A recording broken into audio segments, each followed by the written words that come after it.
Salut à tous, c'est Edwin Crypto. Aujourd'hui, on se retrouve pour une nouvelle vidéo. Dans cette vidéo, je vais vous parler du BTC qui se retrouve au milieu d'une zone support sur les retracements de Fibonacci. Donc, on va analyser ça dans les graphiques. Ensuite, on ira faire un tour sur Twitter.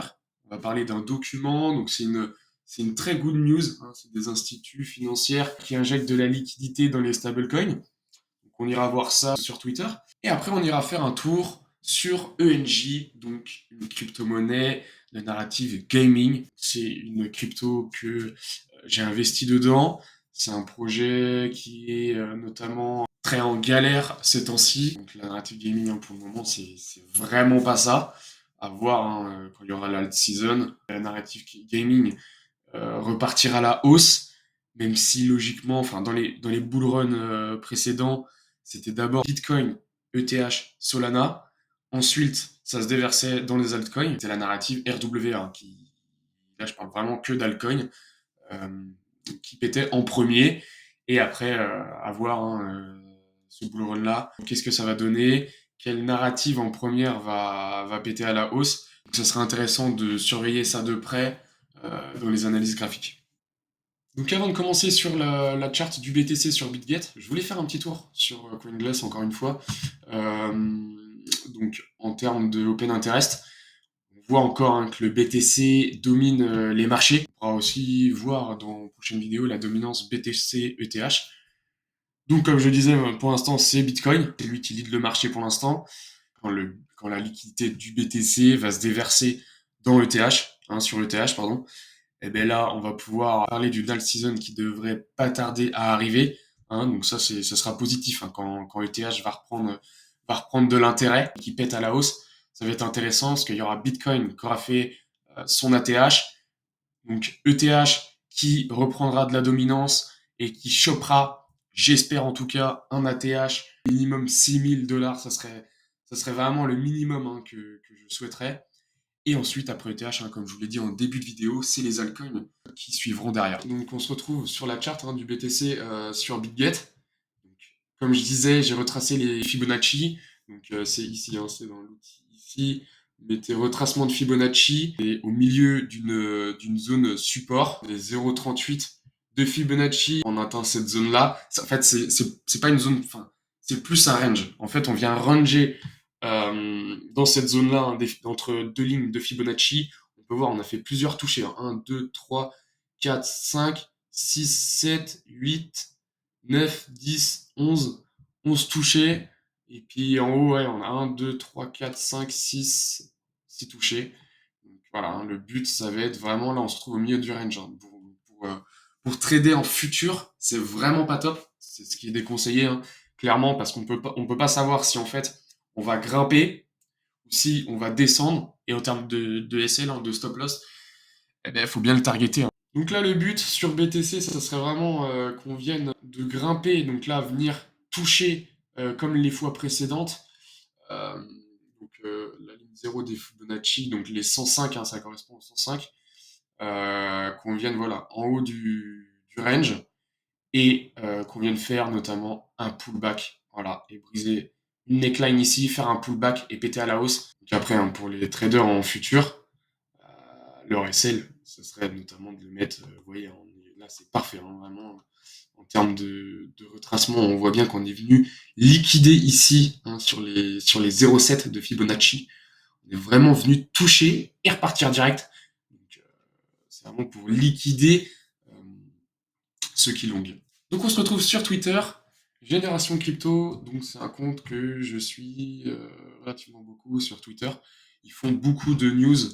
Bah de toute façon c'est ça, hein, c'est leur contenu, hein. Ils postent les news sur les cryptos. Donc on a Fireblock qui révèle que 90% des instituts financiers utilisent ou explorent désormais les stablecoins. Donc les stablecoins, c'est quoi? Pour ceux qui ne savent pas, c'est une crypto-monnaie qui est stable. En fait, c'est une crypto qui va pas bouger, qui va pas partir à la hausse ou qui va pas descendre. C'est vraiment, comme son nom l'indique, c'est stable. C'est comme on fait référence au dollar ou à l'euro. Voilà, quand on parle de stablecoin, on pense tout de suite au Terre, donc USDT. Voilà, quand on injecte de la liquidité dans le Terre, dans l'USDT, c'est qu'après, on veut investir, potentiellement, on veut investir sur des projets de crypto-monnaie. Très good news, hein, si les instituts financiers commencent à explorer ou même utiliser les stablecoins. Comme je disais, eh ben, ils vont pouvoir après injecter dans les cryptos. Et le fait d'injecter, par exemple, là, les instituts, je suppose que c'est en plusieurs millions de dollars, pardon, parce que on parle en dollars hein, dans les cryptos. Eh bien, oui, voilà, ça va pousser en fait, quand ils vont investir dans les projets crypto, bah, ça va pousser le prix à la hausse. Et c'est vraiment une très good news, hein, le fait d'investir dans les cryptos. 88% des entreprises nord-américaines considèrent la réclamation des stablecoins comme un feu vert et non comme un obstacle. Donc, cette phrase-là, encore une fois, c'est du good news. Et les grosses whales, en fait, c'est ceux qui ont beaucoup d'oseille, ceux qui vraiment qui mettent une pression acheteuse sur les cryptos, c'est compté en plusieurs millions d'euros. Donc à nouveau, on se retrouve sur BitGet. C'est parti. Donc je voulais analyser avec vous le PNL en spot de mes ENJ. Comme je disais, ENJ, donc Narrative Gaming, donc je vais parler de son projet. C'est des tokens de jeux vidéo dans lesquels tu peux les changer en tant que joueur. Donc tu te retrouves sur un jeu vidéo, tu as plusieurs joueurs, tu peux échanger des tokens ENJ entre joueurs. Donc voilà, c'est leur projet. C'est une monnaie virtuelle. ENJ, c'est basé sur la blockchain Ethereum. Ils sont partenaires avec Samsung, BMW et Unity et aussi PC Gamer. Donc ils ont plusieurs partenaires qui sont quand même relativement connus. Donc on retourne sur BitGet, le panel du jour, j'ai pris 45 euros et sur ce mois-ci, presque 400 euros. Je détiens 13 000 ENJ, donc c'est du spot, encore une fois. Ces 13 000 ENJ m'appartiennent. Voilà, si je souhaite les vendre, je les vends et je peux les donc je peux les vendre contre de l'USDT. Comme on disait, l'USDT, on en a parlé juste avant, le terre-terre, hein, donc un stablecoin, ou je peux les swap, par exemple directement sur l'application BitGet, je peux les swap en une autre crypto-monnaie. Donc, par exemple, je peux échanger de l'ENJ, si je veux de l'Ethereum, je peux échanger mes 13 000 ENJ par de l'Ethereum dans le projet crypto de ENJ, donc Engine Coin. Faut savoir que j'ai investi 3400 $. C'est une petite somme. Donc j'en ai acheté au prix de 0,38 $ et 0,14 $. Donc au prix de 0,38, j'en ai mis 2400 et au prix de 0,14, j'en ai mis 1000 $. Chiffre rond, ça me fait une moyenne d'achat à 0,25 $. Donc j'ai mis des lignes horizontales pour me repérer en prix d'achat. On peut voir que j'ai acheté vraiment bas hein, sur cette crypto-monnaie. J'ai acheté vraiment bas. On regarde hein, par exemple 0,25. Si je me mets ici, donc à la TH, on parle donc 1300, 1400% x 14. Ce serait pas mal, hein, 3400 x 14. Après, voilà, je pense pas, honnêtement, je pense pas qu'on ira jusqu'à la TH, malheureusement. Mais ça serait intéressant déjà d'aller choper le market cap qui est à 2,37.